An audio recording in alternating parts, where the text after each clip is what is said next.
Ikram Mohideen, tell me one thing you wish you'd have known 10 years ago. Wow, that is a tough one. I hope 10 years ago in 2000, maybe 14, 2014, even little earlier than that, I had known that objectivity is overrated. I'll tell you why. Because I come from a very Okay. strong applied economics and statistics background. And the background to that is the hard sciences, right? I did biology and the whole works. So then you come from a building and you do applied economics and you're like, there is one way to solve a problem, and economics and statistics can answer everything for you. Right? I was a hardcore quantitative dude. I did my qualitative work, a lot of work, but it was hardcore quantitative. And I felt that it had the answers to everything. Right. I was open for different perspectives, but always it was always economics, it was always statistics, and it had the answer to it, and methodology and everything was focused. 10 years down the line, I still feel they have answers, but I feel much of the world is subjective.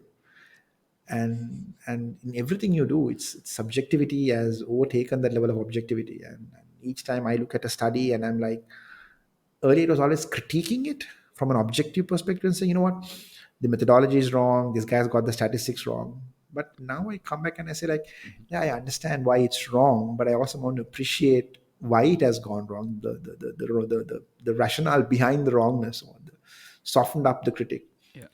And more the work you look at, I hope 10 years ago I had known that, then I would have broadened my horizons to other perspectives of Yeah. looking at stuff as well.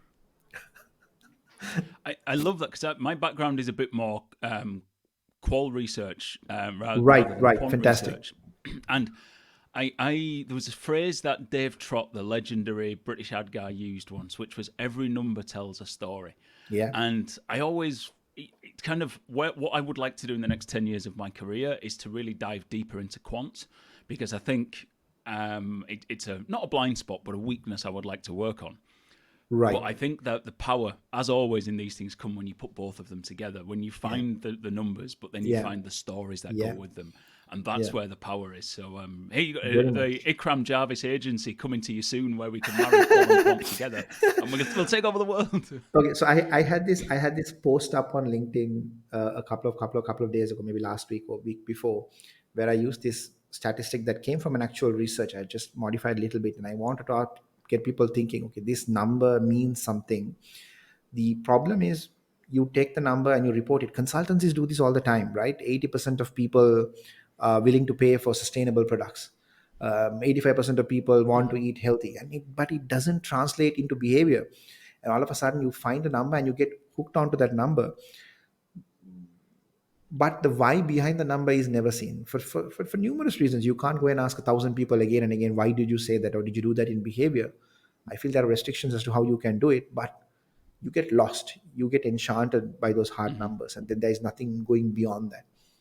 So fair enough, I do understand you do love your numbers and you get stuck Yeah. to it, but then the reverse of it is that the numbers might not be as useful as you think it is. Yeah, brilliant. I love that. What a start to the strategy sessions. So thank you very much for that. We've already started. We've talked about the great debate between quant and qual, which will rage for another 1,000 years anyway. So what a start to the strategy sessions. Thank you. Hey up, and welcome to the strategy sessions.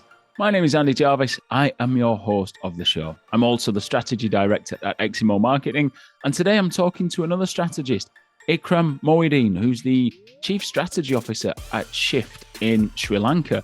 Ikram's my first Sri Lankan guest. And why did I want him on the show? Well, firstly, he puts out great content on social media, which made me think this is a mind I have to pick at, which is probably the best thing about this podcast, is being able to talk to really smart people all the time. I love it. Secondly, I know a little bit about the Sri Lankan economy and what's going on. And I realised that there's a bit of a disaster going on in the Sri Lankan economy at the minute. At one point, as Ikram talks about in the podcast, inflation went from about 6% to 70%. Now, you don't even need to be any good at economics to know that 6 to 70% is not good when it comes to talking about inflation. And how does that impact you as a marketer? How does that impact the advertising that you do when there's real pressure on people's discretionary budgets? In fact, not just discretionary budgets, on their budgets. So I started talking to Ikram. I was like, come on, let's go and talk about this. But we get into much more than that. We also find out that customers in Sri Lanka are much the same as they are in the UK. Some of the problems are the same, some are a little bit different, but there's a lot of similarities between what goes on in Sri Lanka, in the agency world, in the advertising world, in the customer world. Really interesting to listen to this perspective. Before we jump back in to listening to Ikram, I just want to tell you one thing. I'm keynoting at a conference on Thursday, the 13th of June. It's London SEO Excel, and it takes place in Shoreditch Town Hall. Really excited about this because, well, Shoreditch Town Hall looks incredible. The rest of the lineup is also incredible, and I'm going to be in. No, I'm not going to be incredible. I'm not going to say that. You can't say that until after the event. But it should be a great day. If you can come along to the event, there is a discount code in the show notes for you, which will knock 20% off the ticket price. So it's an SEO event. So if you're interested in SEO, this is for you. I'm going to be talking about the future of marketing and why I don't think it's too different to the past of marketing. I am not an SEO. It's not going to be hardcore SEO for me. Some of the sessions maybe earlier in the day might be. Enough of that. Link below. Click on it. Come along. Be great to see you there. Right. Enough. You heard from Ikram a minute ago. Let's hear from him again and see what else he has to say. So, Ikram, let's explain to the viewers and the listeners a little bit about you. You're my first guest from Sri Lanka. So tell us a little bit about where you are, what you do, what your job is. Let's dive into you a little bit first. Okay, so I am the Chief Strategy Officer at an independent agency called Shift Integrated, based out of Sri Lanka. So for all of you who know Sri Lanka, introductions are not needed. For all of you who don't know, we are a tiny island in the Indian Ocean, just off India. And as a country's introduction, now people get really angry if you identify us as Indians when we do travel abroad. They're like, "Oh, you're from India." We are not from India, and people get all sorts of worked up around that. So I work for an agency called Much like Shift Canadians Integrated. and Americans. Yes, very much, very much. But we are not. We Canadians are really good natured by way they are, but we get really angry about it. Okay, so Shift Integrated. What do I do? We handle, let's say, categories retail. We have one of the biggest retail channels in the country, which is one of our clients, our main client. I handle banks, investment banks, CPG, personal care, and so on. Whole range of clients are there. Mm-hmm. So what do I do on a daily basis is that I am responsible from the very bottom to getting the brief and the work sorted to all the way up to brand strategy, right? Getting so certain brands will require certain development. So I do the whole works comes under me. Previously, before joining Shift, I was at Leo Burnett. Leo Burnett, Sri Lanka. I was there. I started my advertising career there. Before Leo Burnett, I was at Nielsen. I was in market researcher, quantitative research, brand equity tracking. That's where I was. So that's hopefully that has been the journey. That's why you started off loving the quant analysis first, because you Yeah, studied that, went to Nielsen, and then Leo Burnett tried to kick that out of you by the sounds of it. Leo Burnett was very good. My boss at that time, he was expanding his planning department, and he wanted someone from a research background. So when I applied, he was like, "Yeah, we need you in there as well." So it was a good mix of people. So he was more hands-on, very focused, creative, strategy kind of person, humankind, Leo Burnett trained. And my colleague was from brand management, account management. She was very human focused kind of thing. And we had a good mix of the other person as well was from brands, but very much more focused on getting strategy. So it's a good mix of people to work and a good mix to learn as well. Publicis was a good place to learn the stuff, the fundamentals you can learn with the tools available. So that's where it was. So this one at Shift, they wanted to establish a more, let's say, more focused planning function. They felt they needed that. So that's what I'm trying to do here, getting it off the ground and building it, and we're focusing on effectiveness more. Okay. If we can start, if you don't mind, just with a little bit about Leo Burnett, because I'm always fascinated in the sort of global agencies and how that works on the ground. I mean, let's be honest, Sri Lanka globally is a relatively small country, and Leo Burnett has offices. I'm assuming they've got probably offices in Mumbai and a number of yeah, they've got Mumbai is a as massive well as one. sort of global headquarters, all over. So, and I've worked in Ireland, which has that similarities with Sri Lanka in that it's not a huge place. So a lot of the stuff we used to get from when I worked on global brands, Budweiser and Corona, Expedia, a few people Okay. like that. You'd kind of get stuff sent from the center, and you'd almost just sit with your head in your hands, going, "Who? What is this?" You know, like we had basically Corona's a Mexican beer brand, and we got this St. Patrick's Day stuff that we'd been sent from New York, and he was just like, right, we've spent the last 2 years telling everybody how Mexican this brand is, and now you want us to start telling everyone it's a St. Patrick's Day brand. It's like, this is Ireland. No, you can't. So, did it work like that at Leo Burnett? Did you spend half of your time with your head in your hands going, oh no? Okay. Or was it a little bit better than that? It was way, way better for two reasons. Number one, at Leobanet here, we had Leobanet, and there was Publicis, the agency, and they had Mm-hmm. MSL and they had ARC, the activation and the PRM. Everything was there. So Leo Burnett did not have any globally aligned accounts Oh, when we were okay. working. So Samsung was Mm-hmm. aligned with both Starcom, the media agency, MSL, and Digitas Digital. They were completely aligned, but the creative wasn't with us. A lot of the adaptations they were doing with another agency. But we used to get onto the global calls and everything for the sake of other teams. We were there on the Yeah. calls. Publicis, yes. Publicis used to handle so the planning was a common function across all agencies. So Publicis was aligned. So what you said about head on the hands on your head for Publicis was very valid. So you used to get stuff from there, and they're like adapted to here. This is the brand strategy. But there in again, what we did was some of the brands they gave a lot of room to adapt for the local market, and the local Nestle Mm-hmm. office. Nestle was the main agency. They were able to. Nestle was the main client, and they were able to tell like, okay, fine, we know the global mandate for this brand is this way, but locally we can still play on with it. So that issue was there. We did have a clear advantage, and Andy, I think this was a bit of a we were a bit of a outlier in that instance.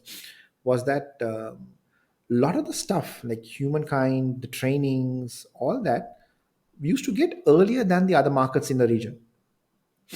Okay. Yeah, so that was, I think, because of a personal connection between the agency founders here and Leoben at Chicago. So a lot of the stuff, even humankind, we were trained first when it was being rolled Mm-hmm. out. So then more so than India and Pakistan and all that. So the both the regional markets, Bangladesh, we were trained first. So people here were then taken up to train others as well. So which I think was a great advantage. Yeah. And I really enjoyed the culture. I understand from the apples to the Leo Burnett quotes to reaching for the stars, everything was ingrained into people, and you have to live it and you have to make it work. But I think both an advantage and a disadvantage, we did not have any globally aligned accounts here because PNG wasn't operating the way it operates in other markets, so we didn't have the brand here. So it was we were always the local brands. We did have multinational brands, but they were not the aligned brands. It was all local, big Mm-hmm. local brands that we were handling. So in the case, it was much easier, but we were also a little bit of an outlier in the way that we were able to we got out of the first stuff first, which I feel was good. Yeah. Excellent. Okay. So then you've jumped from sort of big global agency, Leo Burnett, Publicis, into an independent. So that must have been, was it a bit of a gear change? There's a terrible shift pun there, isn't there? Shift, gear change. Sorry, forgive me. But Okay, was it a bit of a gear change, sort of coming out of it a was global it network into an indie? okay. So from a personal plan as a planner, yeah, it was a massive gear change. I'm going to go with that pun again because now I come Excellent. in and all of a sudden you don't have access to walk. You don't have access to IPA. Hmm. You don't have access to any of the Hmm. global resources. Now, when you're there, you get a brief immediately on walk, looking at the case studies. You have shot out mails to other agencies and asking, "You guys have handled telco?" I used to send emails to Sachi and say that we are having a pitch for the local telco giant. You guys handle British Telecom. What are you guys working on? Can you please send it to us? And when I see a good campaign, you're already emailing the planner there and asking. None of that is available. You're completely alone, and as a small agency you can't afford the subscriptions that is required at that level. So you don't have access to any of the databases, you don't have access to any of the case studies, you're building everything from scratch. So as a plan, as an individual, it's very, very difficult to get things going, number one. But I think from an individual, from an organizational perspective, it was it was a good challenge to have. Now I get to try out some stuff that I have been wanting to try out for a long time, bring in bit of perspective that I feel like might not go astray. So, like I said, Publicis is a very strong format how things are done, especially with the clients. The format, the briefing, everything is structured. So here I can create my own structure and try out some of the own things. So I hope we'll talk about this. But you are Julian Cole, right? The planner. Yes. Yeah. Yes. I don't know Okay. him personally. Yeah, but Yeah, you've known him. So one day, I hope Julian doesn't get pissed off when he sees this. So one day, Julian on Twitter makes this fantastic suggestion. He says, "You know what, guys? I've been reading up on category entry points, and I think it's a fantastic way to look at it. What we should do is we should remove off the audience section from our creative briefs and replace it with category entry point. okay. Every brief you give to the creative team is just this is the category entry point we're talking about. That's it." But that's a No radical audience suggestion. information. That's a radical suggestion. Mm-hmm. And people just went mad and they were like criticizing him. And to a certain extent, if I remember, Professor Byron Sharp had to come and reply and say, "This is not what I want you to do." Right? So but I welcome that radicalness. You need to try out stuff. There is stuff being done already, right? I told you this. We have got academics have done their job, and in a shift it gives me an opportunity to try stuff, break stuff, experiment with stuff. And I'm open with the Mm-hmm. clients as well. I tell them, look, I feel like we can try this out a little bit, and maybe we know we do research in this way. You do your research in this way. Maybe we do the research in this way, and we try to. Clients also a bit of open and have a bit more free way to try out the stuff that I want to, and probably build and like a kind of system and structure that I want to would not be able to build anywhere else. So it's a great period of trial and error Yeah. and success and building something on my own. Because you said something right at the beginning when you were describing, excuse me, your time at Shift, and you said that you focus on effectiveness, which is so very simple and sounds like it's really obvious, and everybody should be focusing on effectiveness. But we both know that's not the case. No. So what does that mean to you? You know, and you mentioned Professor Byron Sharp already. You know, what when you say you're focusing on effectiveness, what do you mean by that, and how do you go about trying to achieve that? Okay, so we again, I will need to dial back to Shift. So when I came to Shift and I was Hmm. asking these guys, you know what, do we have like, I know we don't need our proprietary models and tools and all that. That's not the point. But what is our agency philosophy? What is the one thing that people need to come and talk to us about? And I went back to a quote. I can't remember who said this. If I think it's Faris Yaqub, who runs Genius Steels with Rosi Yaqub. He made Hmm. this mention once. I should have a screen grab of it somewhere. He said agencies Yeah. have proprietary models, proprietary tools, and everything, but all of them are the same because a guy working in Ogilvy this year would next year be at BBDO and then he would be at RGA wherever. So people are moving around. You don't just get stuck to one philosophy. So why do you have all these proprietary tools, proprietary methods? Is that when you go for a pitch, there are 10 agencies pitching. You want to leave behind something distinctive, something that they will remember you for. That's why agencies participate in awards. That's why agencies have proprietary tools and so forth. So I came and told these guys, we need to have something that will set us apart. I'm talking about something distinctive, not something that might be differentiated to us. So we're thinking around it, and I said, you know what? I feel right now there is a gap in the market where we might be the agency that's focus on effective work. Then, like what you said, everybody said, no, everybody has to focus on effectiveness. I said, yeah, everybody has to focus on effectiveness, but nobody comes openly out and say that they're focused on effectiveness. So we'll be the agency Hmm. that focuses on doing work, creating work that works, making work that is all about being effective. So that also means that we, as an agency, uh, trains itself on one set of lingo, right? And I'll tell you why that becomes important. For me, effectiveness is all about number one. First step to effectiveness, I would like to go -1, is about you and me having the same lingo, same understanding of the words we are using. Client comes, gives me a brief. We need to crack our unique selling proposition, and then that's the moment in which I hold my hand and I'm like, I thought we killed unique selling proposition about 20 years ago. Oh, We're still there yet, aren't we? no, it's not dead yet. Because It's I've been not in a dead yet. meeting. It's not dead yet. I've been in a meeting where a client turned and asked, okay, so you tell us what is our unique selling proposition? And at that point in time, I wanted to demonstrate violence. So you have lingo that is all over the place. People have certain understanding of what the words are. So first step, get our words right. So when we get a brief, we are very focused. What exactly is the task to be done? Advertising can't do everything. And I brought this set of objectives from Leo Burnett and told these guys, communication can only do this, this, this, and this. Increasing market share? No, we can't do it on our own. But there are some things we can do. What are the comms tasks we can do? Tick that off with the client first. Then we work on the campaign initiative, whatever you want to call it. And then we evaluate ourselves on trying to achieve those objectives that were set in the first part. That is effectiveness. So if your effectiveness is all Mm-hmm. about, I need to get my numbers up, fine, we'll work towards it. But advertising will not increase the numbers overnight. So it's a long-term game, right? But we are focused on getting the numbers up. So this also means that we are starting, like I said, step -1, getting the lingo right, getting the terminology right. And then once the terminology is right, getting the objectives right. What exactly are the aims of what I communicate? That's what I spend a lot of time on. What exactly are we doing this for? What is the outcome? What will demonstrate success or failure? And then once that is sorted, everything else falls into place. I know from a creative strategy perspective, you spend time on the problem and the insight and all that. For me, I'm trying to figure out the first Mm-hmm. part in itself. What exactly are we trying to do with this campaign? Why exactly are we doing it? And then once it is clarified off, it becomes apparent that this is the route to be taken. So that's kind of what And effectiveness is that for me at the moment. and that is, to me anyway, is at least half of what strategy is getting some really clear objectives that are going to help your client's business. Yeah. And Yeah. again, it sounds some people will be listening, and especially if I know business leaders listen to this podcast sometimes, not just marketers. And I can sometimes imagine business leaders listening to marketers talk about what does marketing strategy mean. I'm saying, well, it's about setting objectives and deciding your target customer. And then people going, yeah, that's really obvious, but it so No, much it's of this not. gets missed, doesn't it? Yeah. With Yeah. especially with when creative's involved, because creative is just fun, right? Creative's great to be involved with.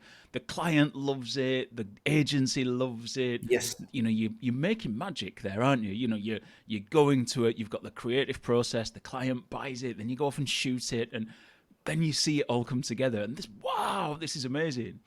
And you've got guys like us going, no, let's get back in the room and agree what the objectives are. Like, you guys are boring. Let's get out on the shoot. You guys are No, boring. no, we But the just, reality is, you got to nail that first, haven't you? yeah. Because the creative can look wonderful, but if it's beautiful but not effective, then it's useless, isn't it? That's it. If you can solve that first part of the problem, then every process, throughout the process, you're just coming back to that one question: what is the expected outcome? What are we expected to do from this? What is Mm-hmm. expected to happen in the market? Then you come back to it, and I tell these guys, you know what, okay, I can show you, I'll share with you an example that is, without the brand. So the objective right now is to increase sale of a product, right? So the product Mm-hmm. sales has flatlined or declined, whatever example. And I said, okay, fine. Look, the reason I would rather spend a lot of time, you have set me a very broad objective. I can't do that in terms of a creative campaign. I would like to break it down into what I can work around with. So we went down, broke it down. And we found aspects that we felt like from a creative communication aspect that we can start tuning in a little bit.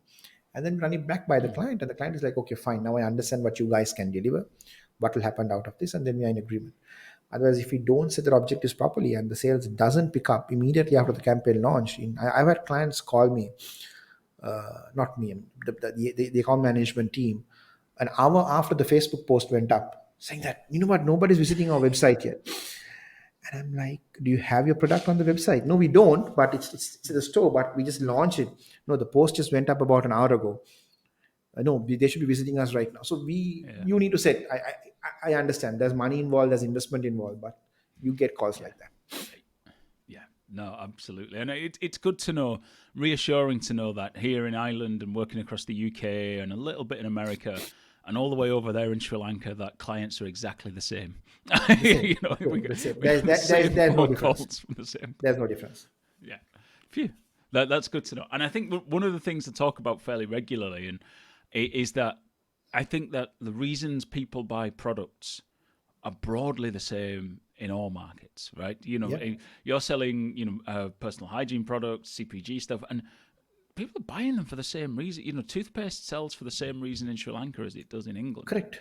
And so tapping into what people think and feel is actually an important thing. Yes, there's market nuances, of course there is, But the reality is the reason to buy it's exactly the same, isn't it? Or almost exactly the same. Yeah, you have universal drivers of behavior, which I feel, I know research agencies might be saying no, no, no. There are cultural nuances, and we have got the different cultural domains of the different countries, which I'm in agreement with. But there are certain universal drivers of behavior. Otherwise, I'm not quite sure. Otherwise, how would global brands have been successful? The need is always there. Yeah. Deodorant, for example, right? The need is the category need is common. You've created the need or created awareness of the need or made it an essential need. Then brands have come and tapped into that. So it's universal. Some are universal. You have them there. Yeah. And I Entertainment, think, I for know, instance. certainly as you get, No, yeah, no. yeah, people want to be Entertainment, for entertained, don't instance. they? Yes. Yeah. No, absolutely. I think I've spent. I think I spent a month in India, and I know you're not in India. So just to be clear to the Sri Lankans listening, but when we and I'm a huge cricket fan as well, so I tend to watch a lot of IPL and various Right. other things. And so as you move downstream from strategy into sort of media execution, I do see differences there, certainly culturally. Like I always find the Indian media market really busy. So I know when I've Yeah. watched cricket there's weird things happen to a British audience anyway. Like at the end of an over, and then the end of every over, I think the picture of the game moves up slightly to give you this sort of You're an L reverse L slide. shape around, which is then just plastered with ads, and you just look, and I'm stood there going, I don't remember any of these ads, and I'm looking from a marketing perspective. I don't remember any of them. There's hundreds of them. They're just bombarded with messages all the time, and then when it goes to a commercial break, I don't speak Hindi or anything like that, but there's just hundreds of ads coming at you really, really quickly, with just all with bright colours, all looking the same. Bang, bang, bang, bang, bang, bang. Back to the cricket, more ads.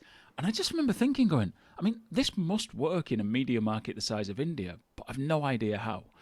So and because if you watch British TV, there's much sort of less competition, and the ads seem to be for longer, and they all look a little bit different compared to that. So I know you do have different cultural delivery points, but the starting point of the rationale for people buying the product is broadly the same. It just gets Same. culturally different then. So what are those sort of does it Sri Lanka follow the Indian market in that sort of very busy TV delivery type of approach, or is it very different? It is a sort of a very busy delivery approach, and I just hope my Sri Lankan creatives won't get angry with what I'm about to say, but we are a very boring market in that instance, right? Okay. Very boring. The reason I'm calling it boring is I'm going to give two examples. One is the Indian market you spoke about. Another one is the advertising style of Thailand, the Thai style of ads. Very bold, very Okay. humorous, very risky. And in India, it's all very loud, noisy, very emotional. You get the whole spectrum of emotions, from crying at one moment to laughing out loud, and then disgust. Everything is there in this whole ad break. In Sri Lanka, you won't have that level of flavor. It'll be Okay. the palette of emotions would be much more limited the way you do it. But yes, the noisiness and the loudness, the clutter is still there. We use the L crawlers for cricket, and every cricket break there's ads, and the prime time TV times loaded with ads, one after another after another. Yeah. If my memory serves me right, in British TV you have restrictions as to the number of ads that can be played or the length of the break, right? Here we don't have that. Yes, both of those. Yeah. Yeah. All So we right. don't Okay. have that here. So the Yeah. same So principles of loading things apply. People here, I feel like there's been a lot of learning in terms of creative styles. You look at Indian ads and you emulate the styles. You look at Thai ads, very difficult to emulate. So you look at the closest market, and probably because of cultural similarities, you will find that a lot of the ads and styles would be similar. But India is much more wider palette, much more diverse in terms of the advertising offering there. yeah. Okay, but let's talk a little bit more about. Let's dive into Sri Lanka a little bit, because we talked previously when we did a little call in advance of this, but we talked about the economic climate in Sri Lanka, which I think from memory I was whinging about the inflation in the UK at the minute and how expensive things are getting. Inflation was at one point running close to 11%. It's certainly peaked and come back down from there. But that was one of the cases where Sri Lanka just went 11%. Hold my beer. Look what we've got going on here. So tell us a little bit about the economic climate in Sri Lanka first, because then I want to come back and then sort of connect that back to marketing and how do you do your job in an agency. So, but tell us about the sort of background to where you are at the minute and what's happening. Okay, so this is for people who might not be aware of what happened. We had one crisis after another. We had terrorist attacks 2019. Then we had 2020 was COVID, complete lockdown. In addition to that, to make matters worse, there were some really, really bad policy decisions that took place. Most of these have a historical perspective. We have not done proper government financial reforms over time. But in 2020, 2021, as we were coming out of the financial crisis, the government took some really bad decisions. So, number one, import restrictions was one because our foreign currency reserves were running low. And then immediately the government decided to ban chemical fertilizer, saying that we are going to shift the entire agriculture system in the country into organic. Okay. It will go down in the history books as the worst That feels decision like ever. that feels Yeah. like quite a major, and you might say a very good idea, but it feels like a major shift in how agriculture's Yeah, for the last 100 years. people who were Yeah, campaigning for, or people who were campaigning for organic agriculture turned and told them, please don't do this. This is not how change happens. yeah, uh, COVID made matters worse. We had tourist arrivals crashed, and when your organic fertilizer is only way to cultivate, our tea harvests crashed as well. So your basic foreign exchange earners were basically down, and then your yeah. foreign currency reserves were running low. So So all the in all, two we were. biggest, sorry, Sorry, so go two ahead. big industry. Tourism's a huge industry in Sri Yes. Lanka, isn't it? And it Export TX. So agriculture. they're the two biggest industry: export Yeah. agriculture and tourism. Right. Okay. So your Yeah. two biggest industries have taken a kick in. Yes, Yeah. two have taken a hit already. Then COVID has brought down others to a down as well. So because of COVID and everything else is happening, garments, other exports have already got impacted. So you're basically facing crisis. But then what the government did was it started printing money. So we were printing money, printing money, printing money to make things worse. And when you print money, what happens? And what's the fundamental thing that happens? Inflation. I haven't studied economics since I left school in 1998, but printing money has never worked well from Zimbabwe to Nazi Germany to pre-Nazi Germany. Sorry, every time you print money, you Yeah, just make a you loaf gave of you give bread the best costing examples: millions. Argentina, So whatever, all the typical examples. Then we were keeping our currency rate fixed. We were not allowing it to float.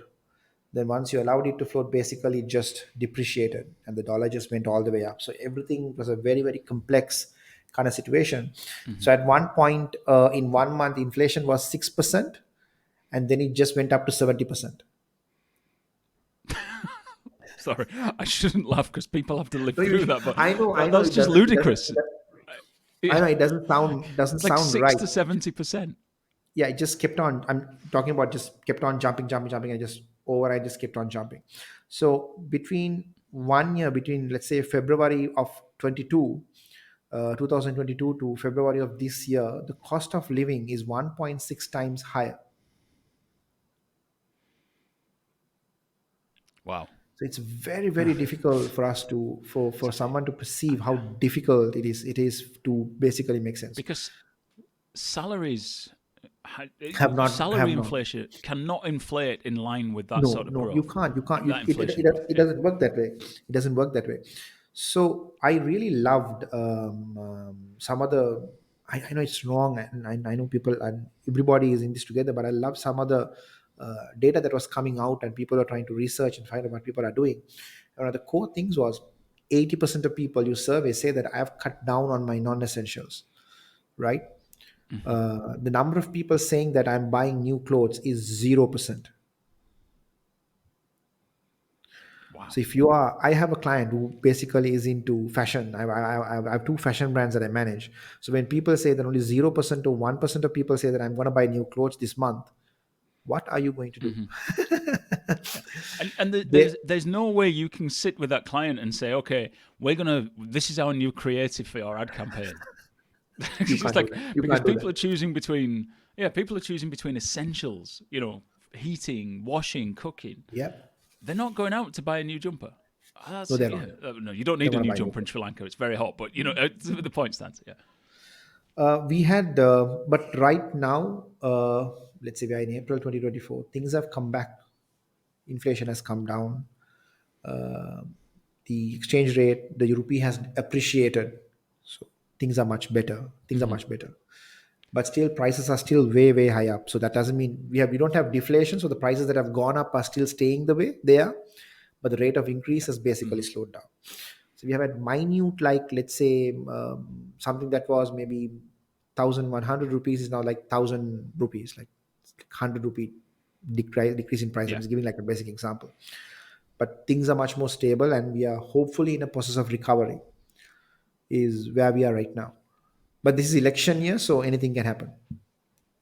Yeah, and we won't get into the because I know there was problems with the president or the prime minister, and then Yeah. somebody took over, and we'll not get into the political problems. I'm more interested in what impact that has at an independent agency, because you got two fashion clients. I'm going to guess that those two fashion clients decided they weren't going to spend much on advertising over that period of time. And the two questions I have is one, do you think that was the right decision? I saw a story recently that Wrigley chewing gum had to stop making chewing gum during the Second World War because they needed the factories and the raw materials and the people for other things. But Wrigley's advertised all the way through the war. They spent money on advertising for 5 years, even though you couldn't buy their product. Wow, that's good. I And the didn't know thing that. that happened when they came back, their sales were higher than they'd ever been before. Partly because I think they call it the double jeopardy thing. Nobody else was advertising, so they were getting all of the answers, and people they just had this recognition all the time. I've not investigated if that story is true, but I kind of read it on a relatively good source, and it was like, okay. So do you think did that client keep advertising? What were they doing during that time when nobody was looking to buy clothes? Okay, I'm going to talk about in terms of rupee numbers, and I want you to think before I go for the answer. There one product was, let's say, 4,000 rupees was a shirt. Okay. Okay, 4,000 rupees was a shirt. By the time the crisis has hit, or even right now, that shirt is 8,000 rupees. It is basically doubled in price. And what would be the average salary in Sri Lanka? A starter, let's say, let's say he earns about 50,000 rupees, 50,000, right? Okay. 40,000 And rupees, 50,000 rupees. a week or a month? Month. A month. So 8,000 rupees for a Shirt. shirt is quite a lot of money Lot of if money. you've got Anyway, that's that's 50,000 to that, last that's you a that's whole that, month. that's one of Yeah. their premium range products. Anyway, and my point is, Okay. so All all right. of a Okay. Yeah. sudden, when you are when because why has this price increase happened? Because they have to import the raw materials. Dollar is extremely because rupee has depreciated, and all of a sudden they are taxed, and all Yeah. sorts of problems. Everything has happened. So now the question for the client and what they did was they did continue to advertise, because for them we were all hoping. I think that's a level of optimism that was there. Yes, there was extreme cuts in spending, but they did continue to advertise.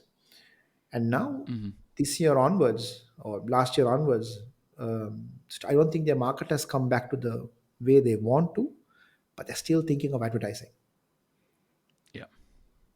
Brilliant. I mean, that's a good, not a good client, but that's a good business decision, because that's a tough decision to take when your market is collapsing. To keep investing is a hard decision to make, but it feels like the right decision to make. And did you have some clients who pulled back a lot, because money was tight? We had a lot. So 2022, I don't think any of our targets were met. We were starting the year with great optimism. COVID was done, lockdowns are done, 2 years are done, new year, new breaks. Everybody was like, yes, 2022 is going to be the year. And then everything just went sideways. So I don't think nobody was spending money. Power cuts. So basically, one important thing that happened, Andy, was that because we had regular power cuts and all the primetime TV spots were stopped. So nothing was on media. Clients were asking, why should I be on TV, radio, and print when there is no power for people to watch TV? So basically, they stopped all their media scheduling. That's the biggest impact. So that went on for I, weeks and months. That went on for weeks and months till we got Wow. power and everything settled back, and then brands wanted to be back on TV. There were clients who had plans by Jan. They had a lot of plans, but once crisis was in full swing, they're like, we're not going to spend any money. That definitely happened. But what's interesting, and I think in a way it was important for us to look at it, is the way they had to adapt. A lot of the stuff that had to adapt, the way they had to change and evolve. That was more Mhm. interesting. But yes, there was definitely pullback, and there were a lot of people who were not on. Yeah, they basically decided they want to spend money. Dear me. So, one of the problems I found, this is rolling back a few years to COVID times, was, talking to people about strategy, which we can argue about this all day long, but to most people, when I talk about strategy, they think a year at least ahead, or maybe 1 to 3 years, maybe 3 to 5. I tend to talk only in year increments when I'm talking about marketing, but still, you talk about strategy, people think long term.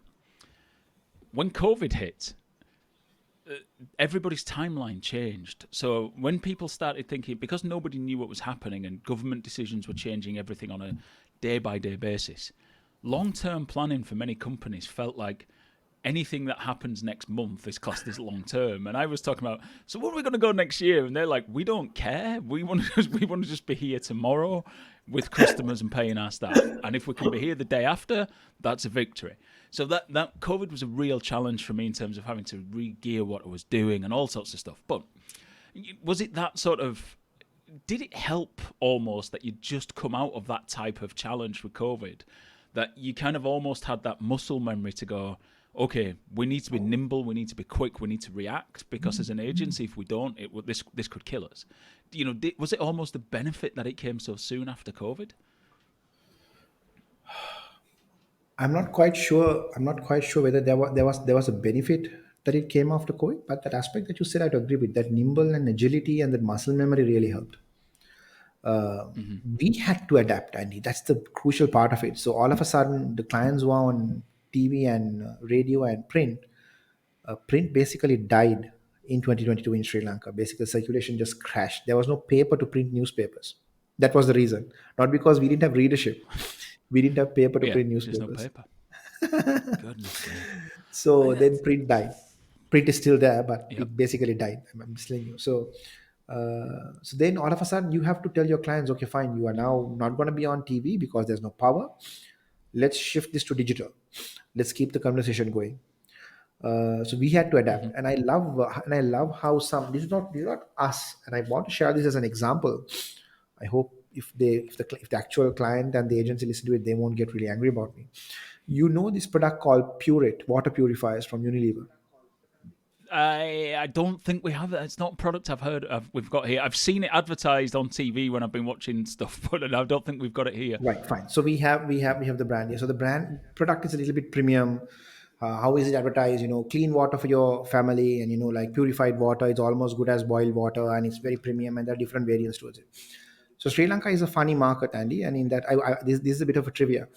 Uh, Most of the water you get from the tap is soft water. You don't get hard water. You have hard water only in a little bit of part of the country. So now water is just the from the tap you can drink. It's perfect. It's safe. It's purified.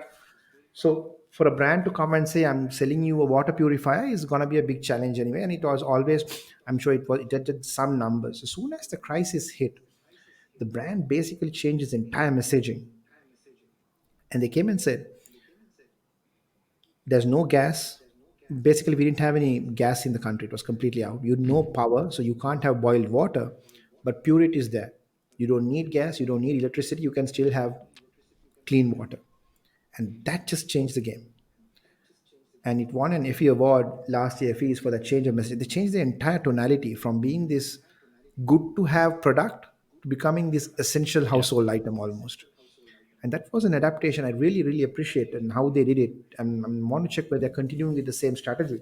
But all of a sudden, a product that was, I don't need it in my home, they pivoted to being a product that is right now for that crisis. No power at home, no gas. So how are you going to get Hmm. pure? How are you going to boil your water? How are you going to clean water? We're going to change it, make it happen. Which I think was a brilliant way of how marketers even adapted, and you changed your entire brand strategy overnight to adapt to that thing.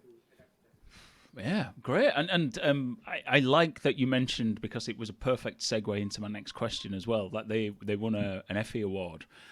because I see from LinkedIn you do some awards judging as well, don't you? Yeah. So what awards are you involved? Is it the Effies you're involved in judging, or is it a different bunch of Sri awards? Lankan FEs, last year I was involved in judging. Yeah. Okay. So the question is, because I know everyone in marketing loves an award, and if you were sort of sat through last year judging the Effies, what what are you looking for? What stands out in a good awards submission? Because look, there's so many great campaigns out there, and but sometimes it's often about how the submission's written. Maybe that helps. So what are you looking for when you're judging those submissions? And did you enjoy the process as well? So I did enjoy the process. A lot of good learnings, and especially because it Mm. was the local FE awards and it just came after the 2 years of crisis. A lot of the adaptation, even the example I spoke about, a lot of how marketers have adapted their offerings, their value proposition made sense. So last time I was looking for like basically three things. I'm looking at objectives. Has your work answered that objective, and is your results answering for that? So like you said, yes, it depends on the way it's written. A lot of things might be reverse engineered. Things are never linear the way it's written in an entry form, right? You're jumping up and down, you're running around, and the creative says, you know what, you're going to go and do it this way, maybe do it the other way around. The messaging changes, and products evolve as the process goes along. So we do understand the process is messy, and the messy product is then written to show as if it's a linear process, so we're all aware of it. But even the way it's written, are you clear on what you want to achieve versus the results? That's something I've always spoke about, even in the judging process. First thing I'm looking at is objectives. Next thing I'm looking at is results. Do those two things tally? And the work is the one that should bridge them together. You can have some objectives and you could have achieved their objectives, but if the work doesn't tally, like it's like the filling of a sandwich, right? There are two pieces of bread. What is in the middle needs to bring them together. Otherwise, it's just two pieces of bread. Wrong metaphor on a fasting month. Now that is Not it. right. That is an analogy that I really like. If it doesn't, it Ju- doesn't it, make sense. It doesn't make sense. But I it's really, interesting. Sorry, I was going to say there's a guy who's on James. I don't know. I've already recorded it, but I can't remember if it's coming out before this episode or after. But James Hayhurst runs a company called Magic Source, and he talks about he helps agencies and clients have better relationships. But wow, one of the okay. things he talks about, you mentioned the same thing there, the linear word. When you read awards submissions, it always seems to be quite a linear process of, Yeah. oh, this was the problem, they did this thing happened, and these are great results. It's never like that in No. practice, though, is it? Beautiful linear process doesn't work like that in practice. No, it doesn't. It doesn't work like that in practice. That it never happens. I feel, and a lot of people, even for creative awards, even for effectiveness awards, a lot of marketers. When I say marketers, I'm talking about agency folk who are the most cynical on LinkedIn. They're like, yeah, awards processes are written. It's reverse engineered. It's written after the work. I do appreciate the effort put into writing it, right? Because these people have taken Hmm. a very messy process and are making sense for a person to learn out of it. Yeah, Hundreds of people have learned by looking at the IPA cases. I have. I look at the case study on Lidl, how Lidl went from, if I remember the title right, how Lidl went from this to this and made a lot of money. There's a fantastic case. I got downloaded yeah, it from Walk when I was at Leo Burnett.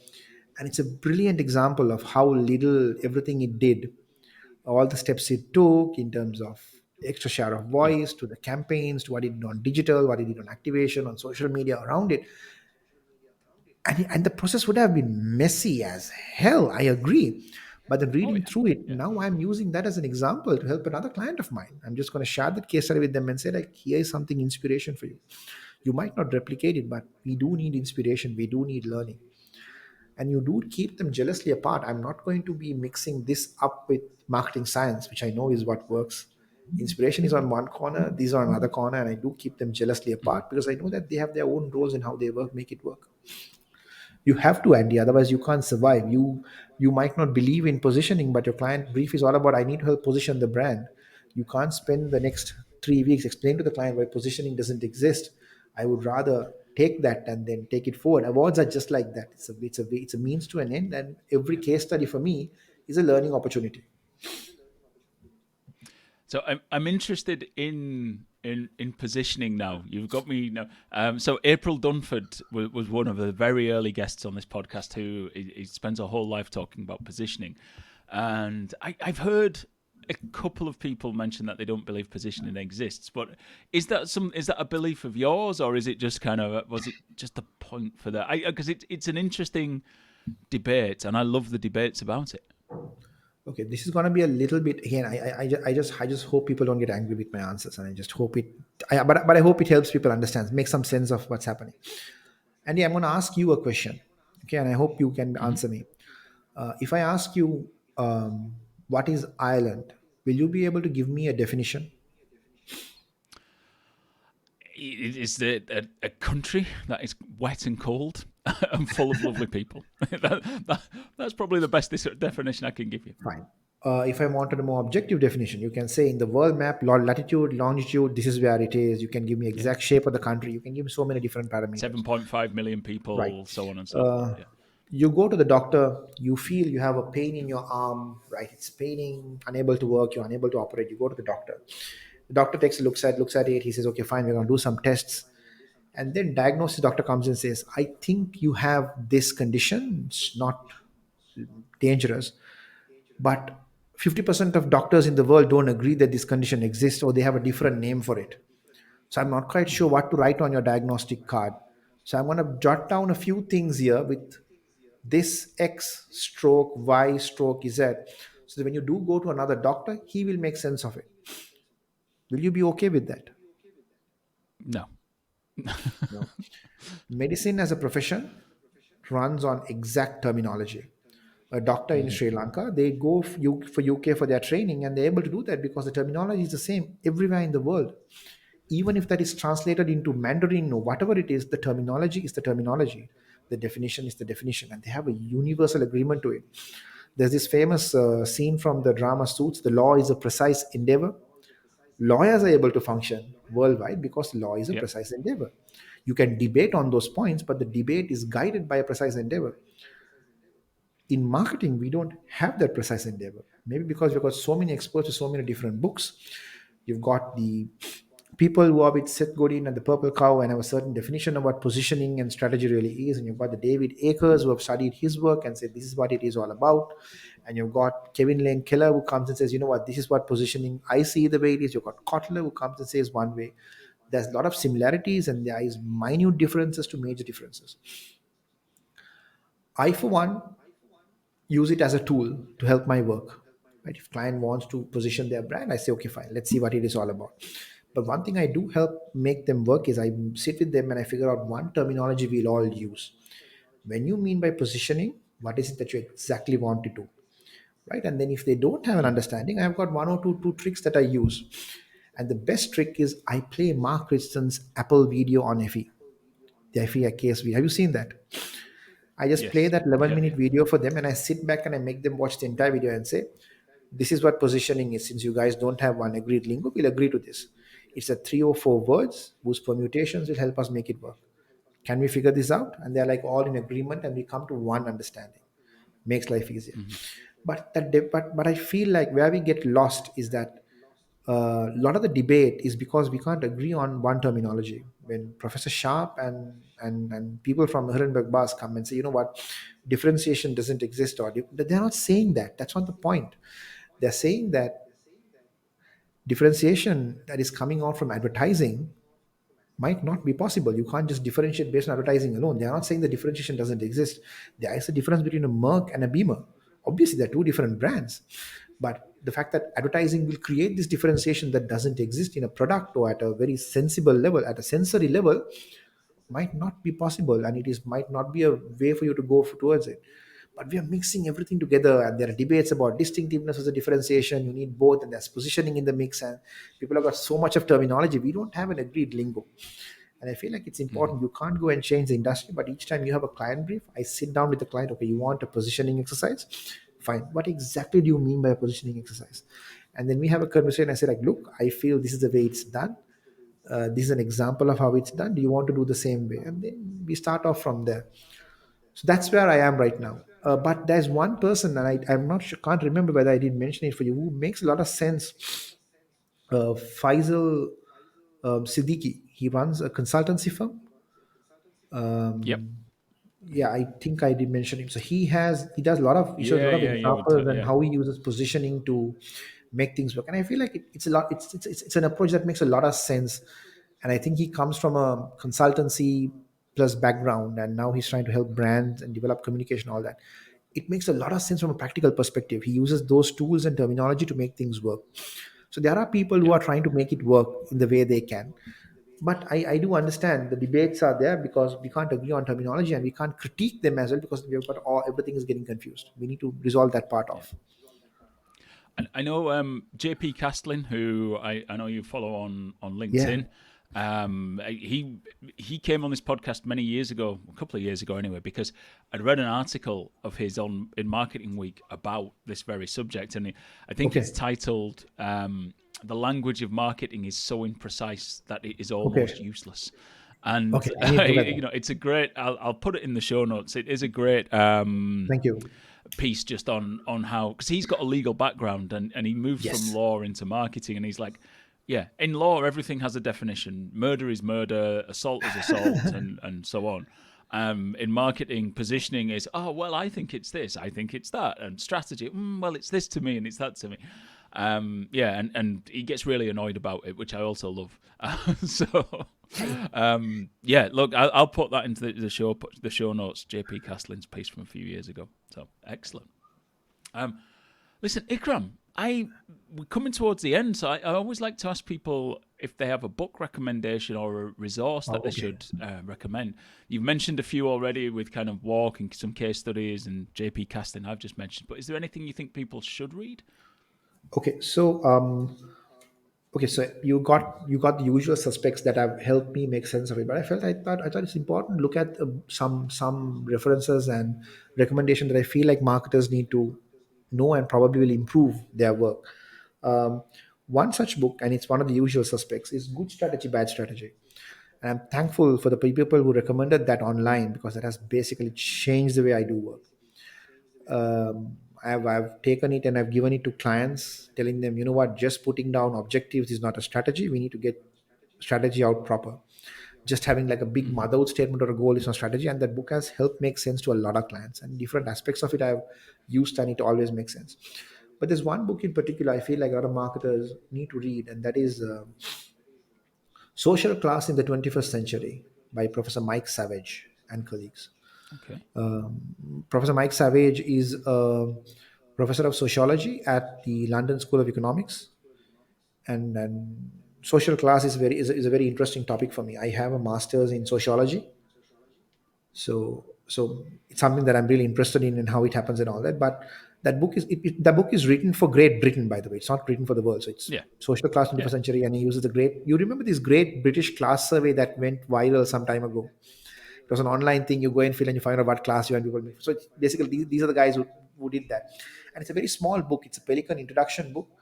It's very small. It's very insightful, and I feel like a lot of the marketers, even in Sri Lanka, it's the same situation. You are in an urban area. You are inside the city. You're with very similar looking people. You are basically the fringe, and it's very difficult for you to understand that the mass is very different.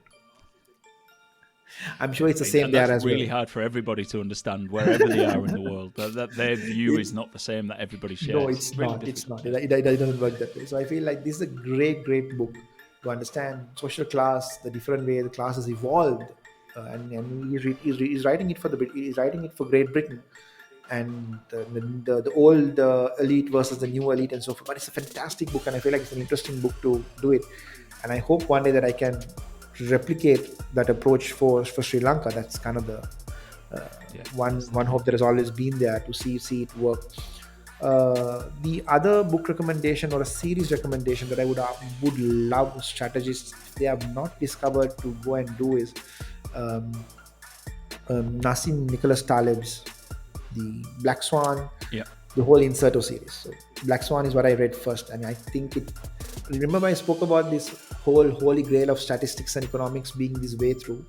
And I hope his writing has been helpful in seeing the light at the end of the light beyond that. Yeah. The stuck to it. So I feel like that's those three books would be my recommendation. Yeah. Fantastic. So really, and good strategy, bad strategy has been mentioned before, but the other two are new, so that's great. And there are Okay. links to those books Happy to as hear that. always in the show notes. So, Ikram, thank you very much for your time. It's been great to hear, how that a lot of things in Sri Lanka are the same as they are in the UK, and that some things are different. It's been brilliant to talk to you. So thank you very much for your time. Thank you, Andy. Thank you for the opportunity, and thank you for having me. And No, the pleasure, hopefully, Ikram, is all mine. It's been great to be able to pick your brains and continue to follow all the good stuff that you see that I see of yours on LinkedIn. thank you. Thanks a lot. And hopefully this will have something to inspire and something useful for your listeners as well. Perfect. Thank you very much. Cheers. Cheers. Bye-bye.